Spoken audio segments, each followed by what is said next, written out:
so freely, being caged is taking more of a toll than the injury itself. So what did you do? I told him I need to be let out. And they said, well, we can't legally hold you if you pass a series of tests.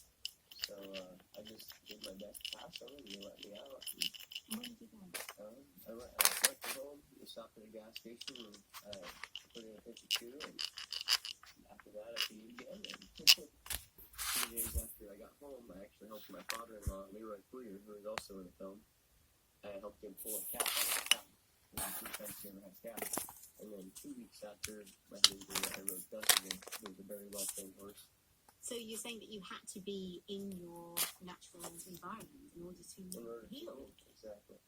My injury took more of an mental emotional toll than it did physical toll. And being without horses, I think, amplified that to the extreme. And, after I rode Gus again, I cried a little bit, and I was pretty happy. And I was like, all right, I can do this again. And for a month and a half after my head injury, I actually went back to training again with wild horses for other people that I never heard of the work with you. Just a month and a half after. And through my collection, Tell me, how did Chloe pitch the idea to you of making a film which is a kind of fictionalized version of you, a sort of playing yourself?